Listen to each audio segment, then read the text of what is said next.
Welcome back and good evening, ladies, gents and Pikachus. Have I got a treat for you? So, Champakagoat, who commented yesterday, I did a response video, he has added to his argument that God is evil. So we'll go through the original argument and then the bit he's added here. I'll put the comments on screen as well. So his original argument is God is evil because he uses the power of nature to randomly kill people. Therefore, God equals the power of nature killing people equals God is bad. And obviously I said, okay, please give me an example of where people randomly die in nature, because I don't think random deaths are a thing, and I gave my thesis for why that isn't the case. You know, I said you can post-mortem a body and say, oh, this guy didn't randomly die, he was eaten by a ferocious lion, or he died in a fire, or he was hit by a bus, or he got killed in some other way. You know, he had a heart attack or a disease killed him, or there's some reason why that guy died. It was never random. It wasn't like he just dropped dead for no reason and a post-mortem couldn't explain it, which is what this guy was suggesting. So, please give me an example of somebody randomly dying in nature that we can then discuss if it's God's fault or not. You haven't done that. You have just gone, nothing to see here, and just sidestepped that whole issue. So that's a big gaping hole in your argument, that you are presupposing that people in nature just die for no reason. You know, they're not eaten by lions, or they don't die in fires, or a bus didn't hit them, or they didn't suffer a cardiac arrest, or they weren't overcome with cancer. They just died for no reason. And that does not happen, which is why you can't find an example for it, and it's now been 24 hours. So anyway, that was your original argument. Let's go through this comment. Champakagoat 2 hours ago. He's talking to me here, you can't logically say nature is God because that would be circular reasoning, which is a logical fallacy. You're the one that said that.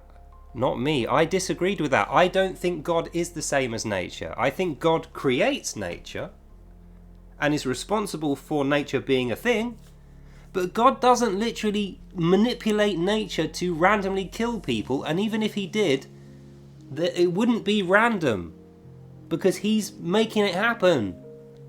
For instance, if I pick up this book, which I've been reading, called The God Argument, which is an atheist argument against God, if I pick this up and do this, it's not randomly floating through the air, is it? It's me doing that.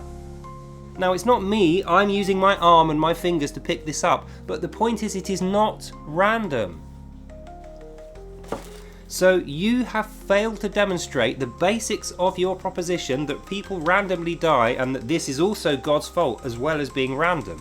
You cannot demonstrate that. It has to be one or the other. It's either God's fault because he personally killed them, or they randomly died.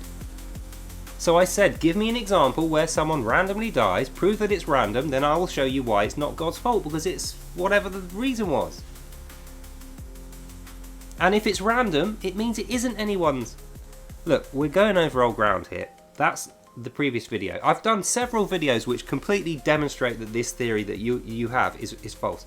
So let's go through the rest of your comment and get to the conclusion. Second sentence. My argument, this is him talking, my argument is God knowingly created and designed nature in a way that would make humans die at random. Are you suggesting that death shouldn't be a thing then? Is that what you're saying? You're saying God is evil because life ends in death. Therefore, God would not be evil if everyone was immortal. Is that what you're seriously suggesting? Because I have gone through that in a previous video as well and demonstrated that that is evil. That's ultimate evil. What you have suggested there is hell on earth, where people cannot die or suffer apart from emotionally, but they still have unlimited free will to make people suffer. And trust me, evil guys, if you can't die or physically be harmed, they will emotionally torture you for eternity, and you will not even be able to die to escape it, and there will be nothing you can do about it. Therefore, in your universe, which you're saying is better than God's, virtually everyone is either going to be an evil psycho who tortures people or their victim. Oh no, unless your new bit which we're going to go through, is, that's option 1 for Champaka the Goat's logical good reality is everyone is born immortal, unable to suffer and die, but still has free will. Therefore, the torture scenario is that everyone's either torturing or victim. Let's get to the third sentence. Babies are killed by natural disasters as well, so I would be interested in hearing your justification for God killing babies with natural disasters. If the natural disaster is the reason for the babies dying, then it is not God killing them, is it? It's a natural disaster that killed them. And have you noticed, in your previous example, we were saying people. Now it's specifically babies. That just proves your argument's got no legs, because you have now stooped to emotionally manipulating the audience. Because when you said people and they were thinking logically, they'd go, no, that doesn't logically work. So now you're going, but babies are dying. You're evil if you don't agree that babies dying's bad. That's where you're going. So okay, let's redraw reality in the words of you. Everyone's born normally, but they're not allowed to die or age or be physically harmed, and now they are babies forever. So everyone is born at the same time, not through a mother. Everyone's created by God as an everlasting baby. How is that not evil? That's even worse than the option B, people being born as immortal babies and living that way forever, is far more evil than the other option, which was already evil. The torturer victim example. For instance, if the entire population of humans is born magically as a baby, not from their mother, because if we're born babies and we're immortal babies, we're not aging, so we have no mothers and fathers now, we're just born as babies and we stay that way forever because passage of time doesn't affect us. That's evil too, because now we never grow to maturity, we never learn how to speak or defend ourselves or feed ourselves. We are just babies lying around everywhere, being predated on by animals, shredded to pieces by wolves and bears and God knows what else, but we are unable to die from this.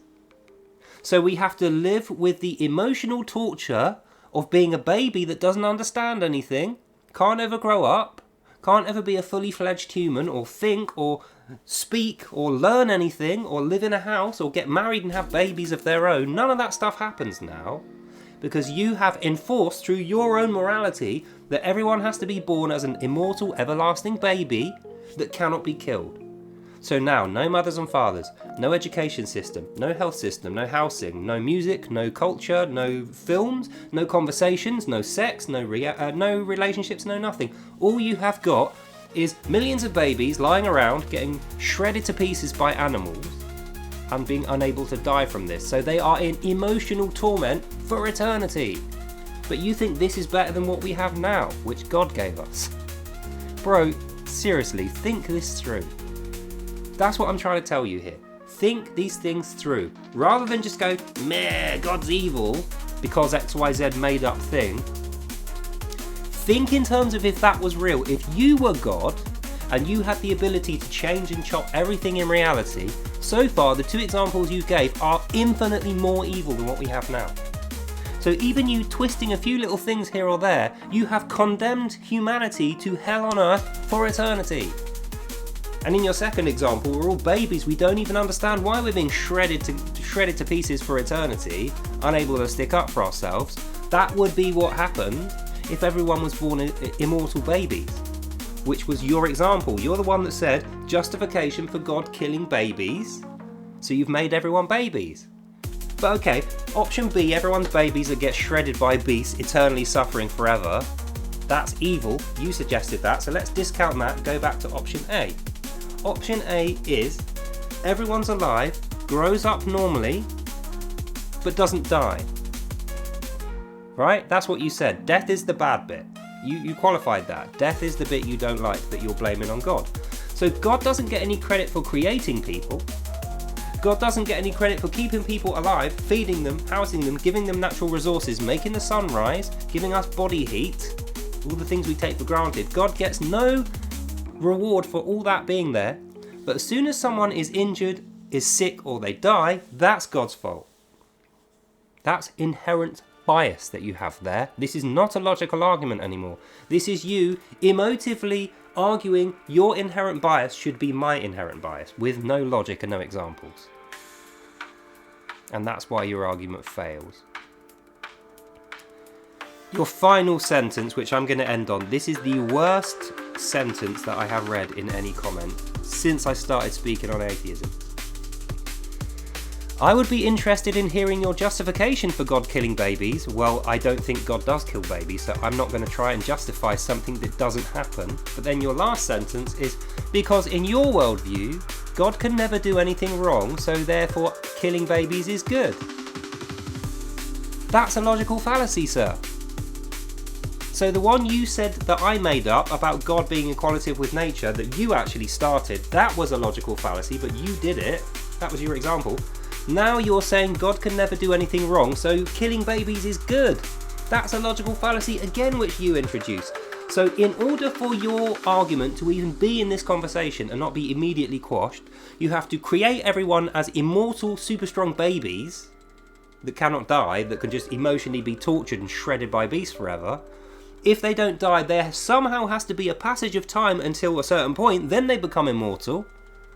But we still have the problem that the world is going to eventually be overpopulated by insane psychopaths that are going to torture all the rest of us, which we will never be able to escape from because we can't die. And now you are saying, if that doesn't happen, it's because God can't do anything wrong in my eyes, and that means I think babies dying is good. Like, come on. Just reset this whole thing. Look, I've been as generous as kindly as I can about this, okay? I'm trying to be nice to you because I don't really know you. But I have to be completely honest when I say this is not a logical argument. This is a ridiculous, assumptive, inherently biased imagining of what the world would be like if it was hell on earth. That's what you have presented. Your version of God being good, in terms of it being you're making the world now this way, your version of the world is inherently evil and eternally so. And the only way that you can argue it is by reducing everyone down to immortal babies, so that you can go, meh, you think killing babies is good, which nobody ever said. So no, this isn't a good logical argument, and even if it is, it fails. And don't get me started on why you had to introduce emotion in the first place when your original example was just people.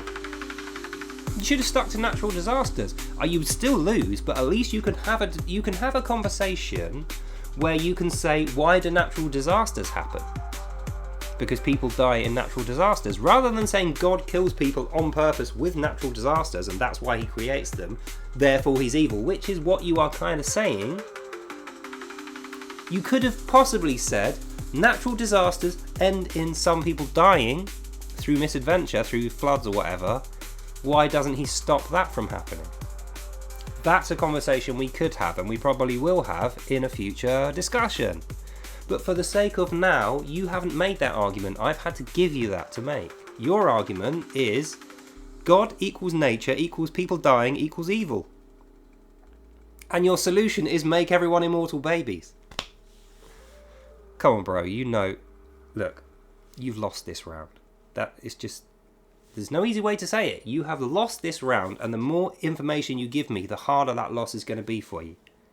So go back to the drawing board and actually think it through. That's what I've done. None of this stuff is now, right? I've been spending a lot of time thinking about these arguments over the last week. You're not the first person to present this to me, which is evident because I have well thought out logical counterpositions, which win arguments, as we are seeing now. So that's what I advise that you do. Take a chill pill, forget this one because it doesn't work and it's clearly wrong, logically doesn't work. Go away and think about how you're going to present the counter argument for God. Or if you have any money spare, I advise you to buy books like this, The God Argument by A.C. Grayling. This is a great atheist position. This presents a far better, more logical argument against God than you have, and somebody's already done the thinking for you. So all you need to do is buy it. It's like $8, and then spend some time reading it, thinking it through. And once you've done that, maybe you will be able to formulate a good logical atheist argument that you can present as a counterposition to God's eternal goodness, because at the moment you haven't managed to.